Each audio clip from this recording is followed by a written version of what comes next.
Cet épisode est une présentation des presses de l'Université Laval, active dans l'édition universitaire depuis 1950.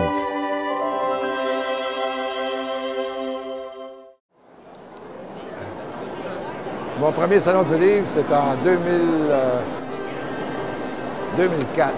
C'était pour dois-je me faire tester pour le cancer?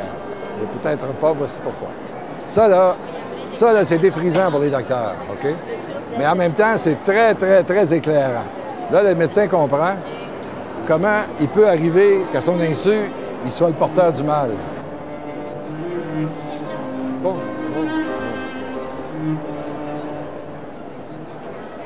Surtout, garder le réflexe d'autodéfense, pas prendre de médicaments.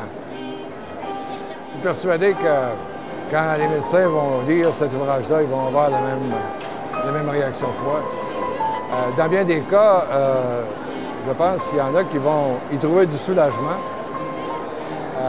parce qu'ils vont finalement trouver une réponse à des sentiments inconfortables avec lesquels ils vivent depuis trop longtemps. Quand on est bien portant, d'accepter de prendre des médicaments pour préserver, protéger son bien-être. C'est ça qui est la fausse représentation. Ça, c'est une escroquerie. Et il faut s'alerter contre ça. Et puis, comprenez-vous, croyez en votre bien-être. OK? Et c'est le thème de ce livre-là. Quand j'ai fini mon école primaire, mes parents m'ont inscrit dans un collège classique, puisque le curé de la paroisse les avait persuadés que j'avais peut-être la vocation. C'était souvent ce qu'ils décidaient parce que mes parents étaient des gens de moyens limités. Puis pour eux autres, de m'inscrire dans un collège où il fallait payer une scolarité, c'était pas évident. À la fin de mes études, j'ai décidé de devenir médecin. M'apercevant que j'avais aucune aptitude pour la vocation religieuse, mais que c'était une façon concrète de bien rendre service. Et c'est comme ça que je suis devenu médecin. Au plan psychologique, j'ai dû dépenser tout mon capital d'illusions. Et je me retrouve à mon âge avancé sans aucune illusion. C'est handicapant.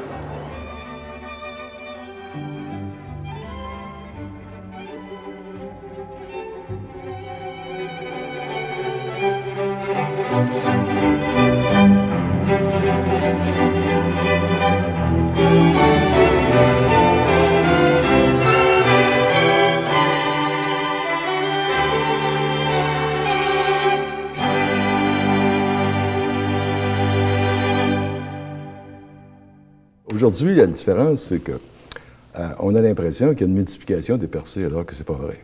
La dernière percée là, qui est sortie de l'industrie pharmaceutique, là, elle remonte à 1962. Vous rendez-vous compte? C'était quoi? Je pourrais peut-être évoquer plein de choses, mais je me tromperais tout le temps. Non, c'est la pilule contraceptive. Ah, très bien. Mais ça, c'est pas juste une révolution scientifique, c'est aussi une révolution politique, parce que les femmes deviennent propriétaires de leur corps. Éventuellement, ça donne une innovation sociale. Bien sûr. Fernand Turcotte, je ne vais pas vous appeler Norton Adler ni Gilbert Wedge, même si c'est des livres que vous avez traduits. Oui. Vous dites que vous avez entré dans cette activité de traduction pour racheter une dette qui est composée de certains regrets que vous avez eus quand vous avez été professeur de médecine à l'université. Pourquoi des regrets? Quand je suis parti à la retraite, j'ai pu sortir du corridor étroit dans lequel m'enfermaient mes propres recherches puis les travaux des étudiants que je dirigeais. Et je me suis aperçu que ma spécialité était devenue un peu la voie royale de la corruption.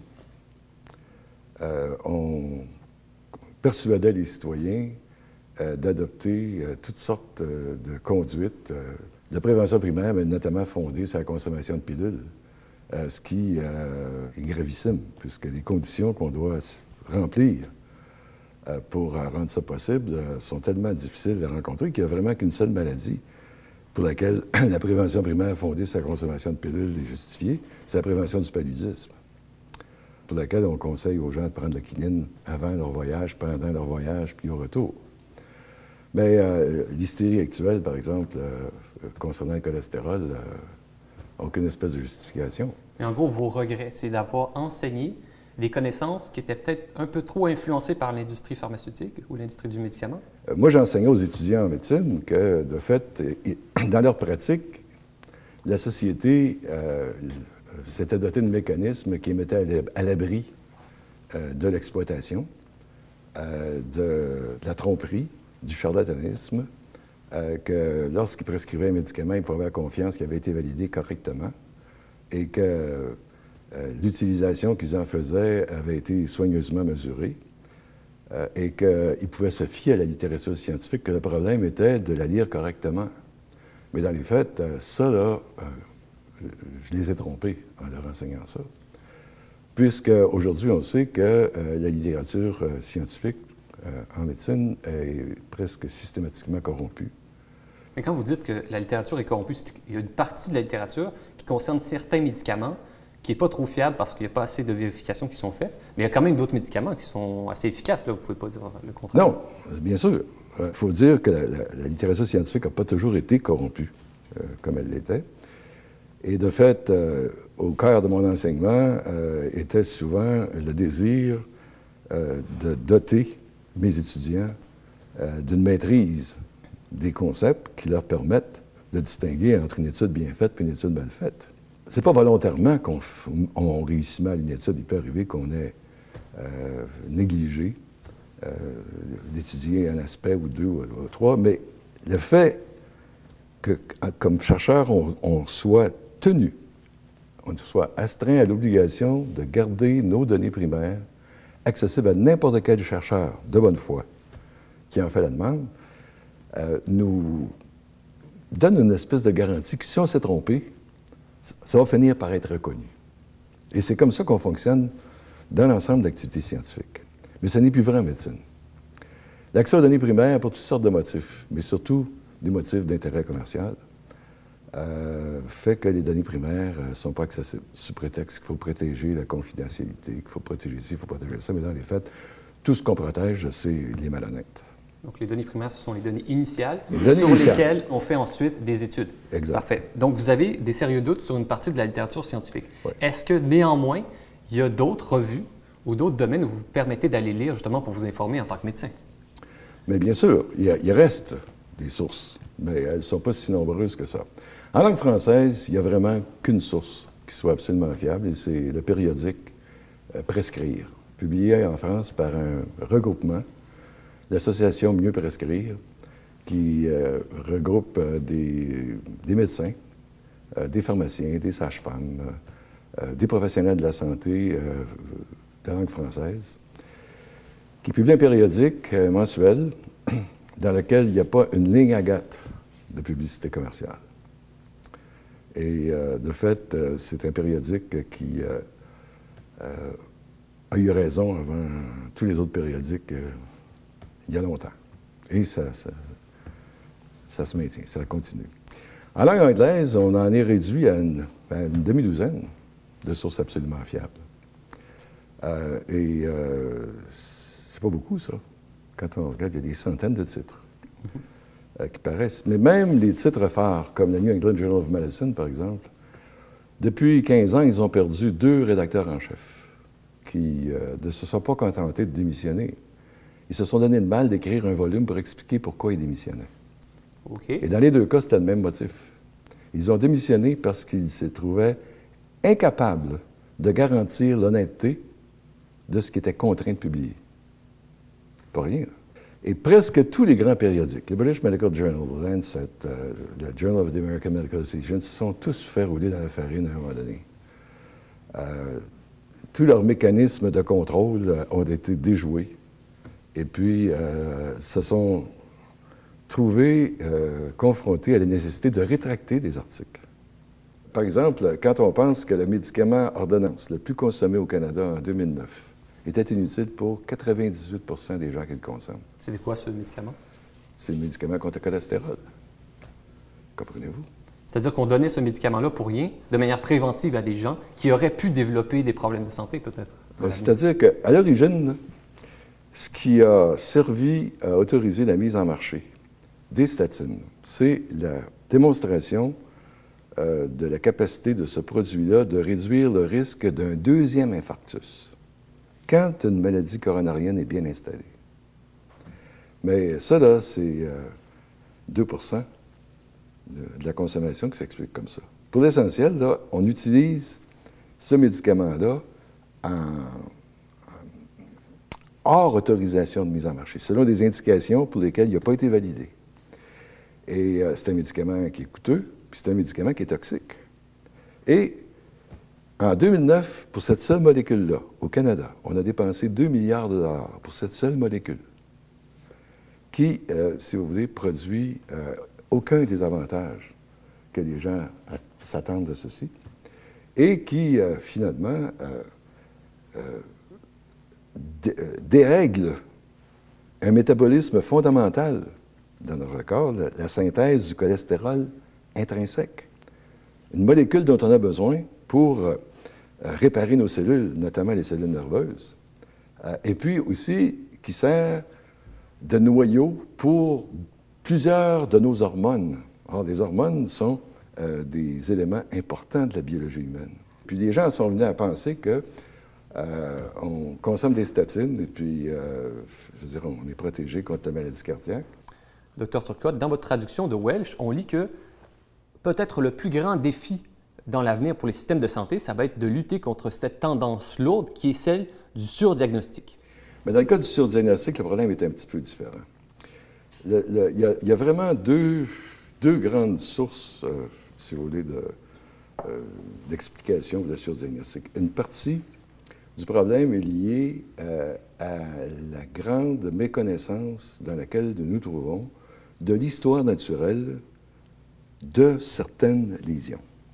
Alors, il y a par exemple des petites tumeurs qui sont indéniablement cancéreuses, mais qui ne devraient pas prêter à conséquence ou qui ne devraient pas inquiéter les gens parce qu'elles évoluent tellement lentement qu'elles deviendront importantes le jour où la longévité moyenne des gens sera de 150 ans, par exemple. Okay? Mais si je traite chez un homme de 40 ans une petite tumeur de sa prostate, qui lui créerait peut-être des ennuis, si je n'y touche pas, après son 96e anniversaire, mais je le traite pour rien à 40 ans. Et ça, c'est une source de surdiagnostic. Mais il y a une autre source de surdiagnostic qui nous vient de toutes ces soi-disant maladies ou pré-maladies dont on établit les valeurs normales avec le mécanisme des conférences de concertation.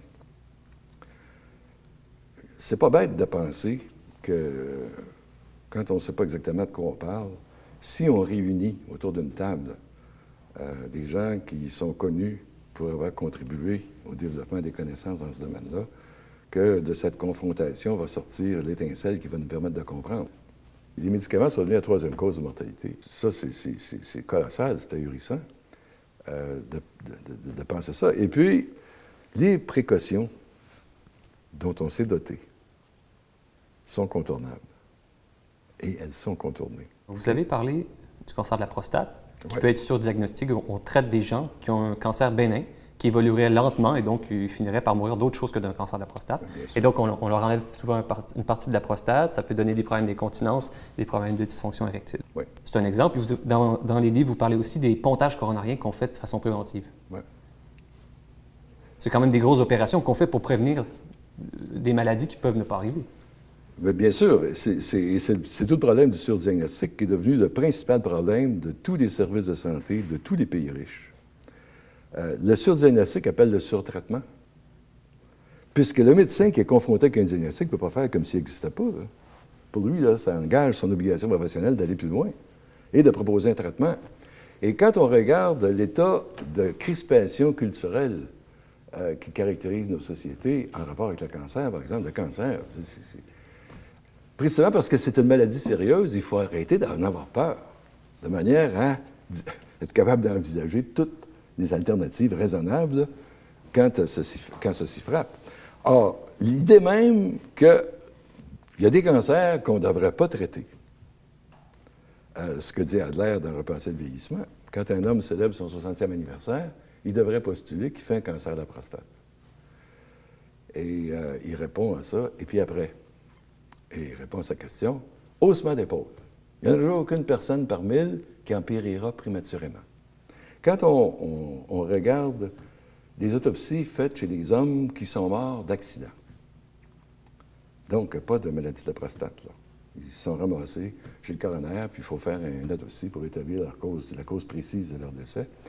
On s'aperçoit que, déjà, chez les hommes de 20 à 29 ans, il y en a presque 10 qui ont un cancer de la prostate. Et quand on monte, quand on arrive dans l'intervalle d'âge de 70 à 79 ans, il y a 83 donc, c'est une caractéristique très, très, très fréquente dans la population. Et ce n'est pas le seul cancer pour lequel on observe ça. Les développements technologiques qui surviennent, soit dans nos méthodes d'imagerie, nous exposent souvent ça. La mise au point de l'échographie, par exemple, a créé, si vous voulez, une apparente épidémie de cancer de la thyroïde. Alors que dans les faits, ce qu'on mesure, c'est que les nodules thyroïdiens, probablement cancéreux, sont très fréquents dans la population. On pense que le tiers de la population de plus de 50 ans en a. Or, quel impact ça a sur la mortalité? Ça n'a pratiquement pas. La mortalité causée par le cancer de la thyroïde est presque collée sur l'axe zéro dans les graphiques, si vous voulez. C'est quelque chose de très important dans vos traductions. Vous dites qu'avec ce phénomène du surdiagnostic et du surtraitement, nos systèmes de santé finissent par faire plus de mal que de bien aux gens qui souffrent et qui ont besoin de soins. Mais bien sûr. Mais il rend des gens parfaitement sains, puis bien portants, il les transforme en malades. Et sans que ça ait vraiment d'avantage en termes de réduction de la mortalité. Quand on a commencé à généraliser les scanners, bien, ça nous a valu une épidémie de cancer du rein. Or, dans les faits, on a ce paradoxe de monter des nouveaux cas, puis une mortalité qui ne change pas. Mais ce qu'il faut savoir, dans le fond, à propos du cancer, c'est que le corps humain a des mécanismes de défense pour s'attaquer aux cellules cancéreuses. Bien sûr. Et qu'on a énormément de petites tumeurs dans le corps à tous les moments, mais que nos globules blancs finissent justement par les éliminer. Il y a beaucoup de cancers qui requièrent un solide coup de pouce de l'environnement pour vraiment affecter la survie. Et le plus beau prototype de ça, c'est le cancer du poumon, où de fait, il y a 85 du cancer du poumon qui est explicable par l'exposition à la fumée de tabac. 85 Quand on pense que le tiers de la mortalité cardiovasculaire était aussi influencé par l'exposition à la fumée de tabac. C'est pas rien, là. Quelque chose d'assez choquant qu'on lit dans vos traductions de Norton Hadler, c'est-à-dire le livre « Patients et citoyens », vous dites que, de nos jours, on a réussi à banaliser le conflit d'intérêts chez les professionnels du système de santé. Qu'est-ce que vous voulez dire? Je pense que l'occurrence la plus facile à comprendre, c'est toutes les situations où les patients se font inviter par leur médecin à participer à une activité de recherche. Ces activités de recherche sont, au fond, une manière prétentieuse de déguiser ce que sont des activités de marketing, de familiarisation avec une nouvelle molécule. Puis, on offre aux médecins une prime pour chaque patient qu'ils recrutent. Donc ça devrait être mentionné. Ça devrait reçoit des fonds quand il recrute un patient. Exact. Et le médecin moyen n'est pas un imbécile, là. On a vraiment étudié ses manières de prendre des décisions pour appuyer sur les bons arguments et le persuader qu'il est invité à collaborer à une authentique activité de recherche. Mais dans les faits, les essais de familiarisation sont essentiellement des entreprises extrêmement sophistiquées de commercialisation. Et les dîners promotionnels, là, quand les représentants de vente invitent à dîner des médecins, selon vous, qu'est-ce que ça veut dire? Est-ce que ça devrait être déclaré, ça aussi? Ça devrait être déclaré. Et ça devrait être refusé. Il faut que le médecin comprenne que ça n'existe pas un repas gratuit. Il y a une intention derrière le repas, c'est ce que toujours. vous voulez dire. Et de fait, c'est tellement répandu. On reçoit des périodiques, comprenez-vous, qu'on ne paye pas, pour lesquels on ne s'est jamais abonné, que ça arrive sur papier glacé, etc. Tout ça. Je veux dire, il n'y a rien de gratuit sous le soleil. On se fait inviter à des conférences de formation continue à bord de croiseurs d'un Caraïbes. Comprenez-vous, une fraction de ce qu'est le coût réel de ceci, quand ce n'est pas entièrement payé. Ou quand, je veux dire, tout ce qu'on a à payer, c'est le passage de sa conjointe. Toutes ces situations-là sont des situations qui sont des situations de conflit d'intérêts. Monsieur Turcotte, je vous mets dans une situation hypothétique. Si vous étiez encore en pratique aujourd'hui et qu'un représentant de vente d'une compagnie pharmaceutique demandait à vous rencontrer, quelle serait votre réaction à sa demande? Moi, je pense que la seule attitude correcte présentement, c'est de refuser de le recevoir. Il faut refuser ça. Et déjà à l'époque,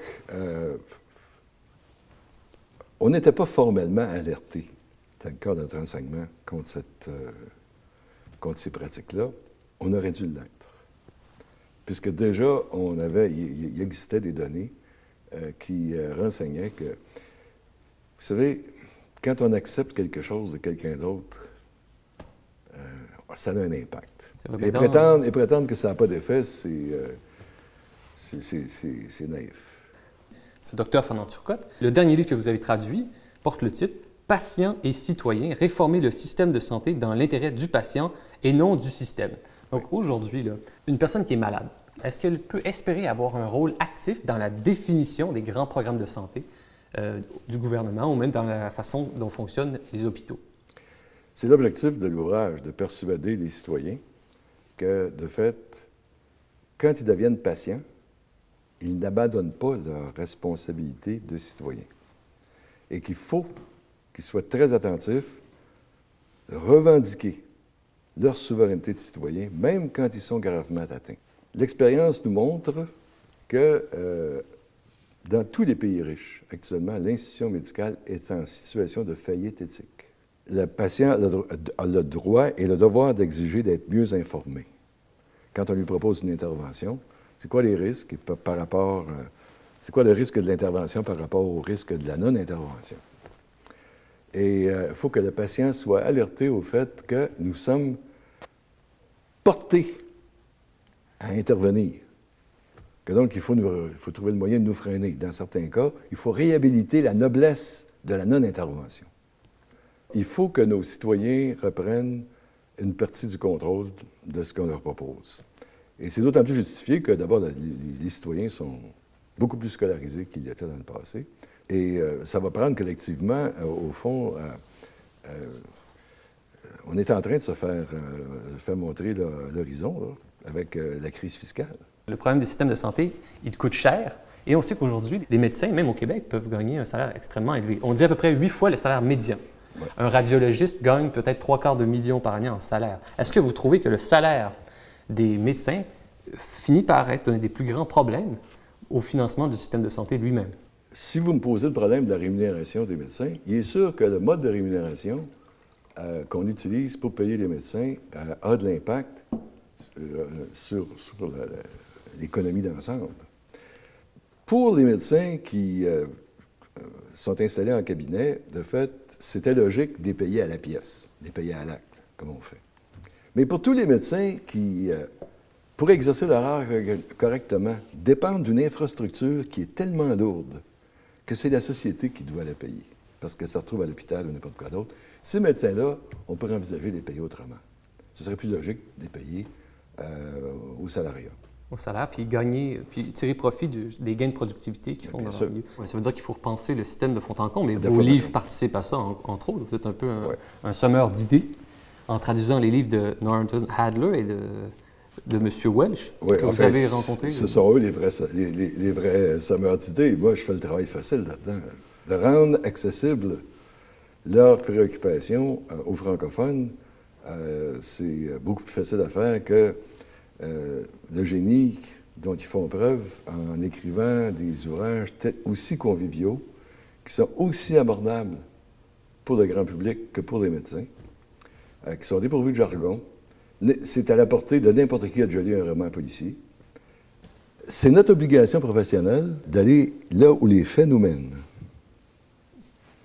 Et les faits nous mènent au diagnostic. On est en faillite éthique. On crée plus de tort qu'on fait de bien.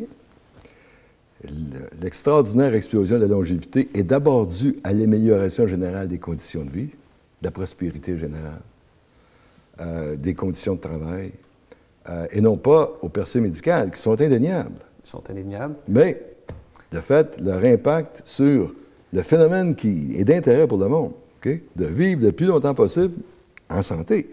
Bien portant.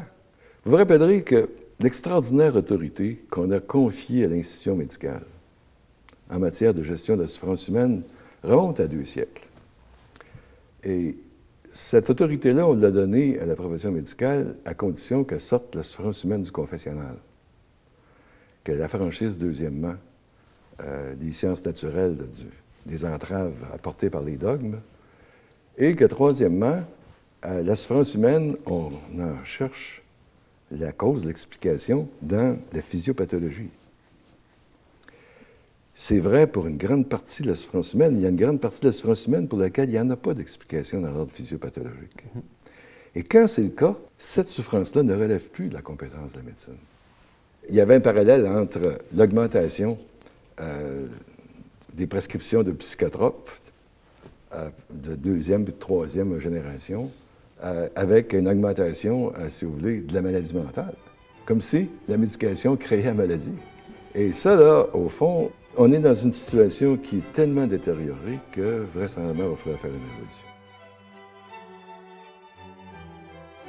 Le livre que je suis en train de traduire finit sur une caricature. C'est 2 motards manifestement criminalisés, vous savez, tatoués, puis à côté sur leur moto. Puis il y en a un qui dit à l'autre, « Je commence à être tanné, là, qui nous compare à l'industrie pharmaceutique. » L'autre répond, « Mais pourquoi pas? On tue jamais autant de monde qu'à ça. »